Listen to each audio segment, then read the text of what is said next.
မင်္ဂလာပါခေါပုတ်ကြော်ရင်တစ်ခုနဲ့တစ်ခုမကတ်အောင်ကြော်နီးလေးလာမျှဝေပေးပါရရှင်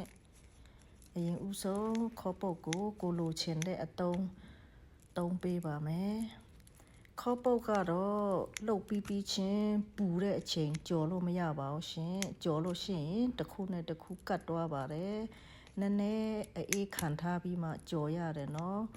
အရန်အေးပြီးမှအရန်မာရင်လည်းကြော်လို့မရပါဘူးတကယ်လို့အရန်အေးပြီးတော့မာတောက်နေတယ်ဆိုရင်နည်းနည်းလေးမခိုးဝိတ်ထဲမှာအပူနည်းနည်းပေးပြီးမှ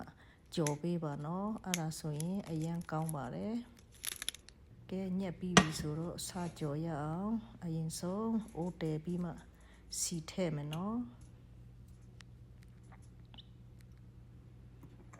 စီပူလာပြီဆိုရင်တော့တစ်ခုချင်းစီဖြည်းဖြည်းလေးထည့်သွားမယ်နော်ဒီထည့်တဲ့အချိန်မှာလည်းအရေးကြီးပါတယ်တစ်ခုနဲ့တစ်ခုမကတ်အောင်ထည့်ပေးပါ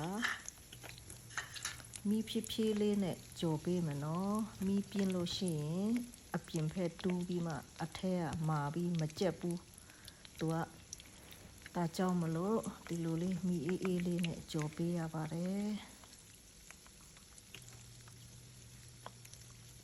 အရန်မာရင်လည်းကြော်လို့အဆင်မပြေဘူးအရန်ပြော့ရင်လည်းကြော်လို့အဆင်မပြေဘူးဒီခေါပုတ်ကလေ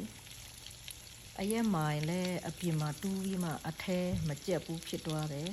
အရန်ပြော့ရင်ကျတော့တစ်ခုနဲ့တစ်ခုကတ်သွားတယ်နော်အဲ့ဒါကြောင့်မလို့တအားလဲမပြော့တအားလဲမမာအနေတော်အချိန်မှာကြော်တာတော့အကောင်းဆုံးပါပဲပြီးရင်ဒီလိုမျိုးနော်တန်ပေးပါအပေါ်နဲ့အောက်တော့အကြာကြီးကြော်စရာမလိုဘူးခဏလေးကြော်ရင်ရပါပြီ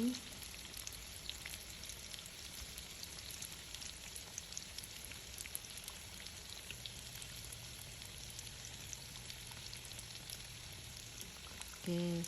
ဒီလိုမျိုးအနေထားဆိုရင်တော့ရပြီနော်အကြာကြီးကြော်ရင်တော့မာသွားတယ်ဒါဆိုရင်ရပါပြီဒီမှာ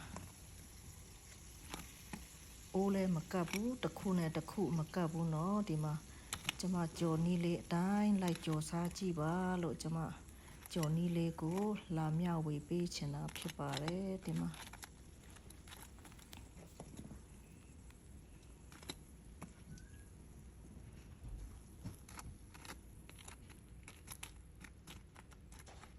ခေါပုတ်ကြော်လေးရပါပြီဟုတ်ကဲ့ကြိုက်နေတဲ့ရင်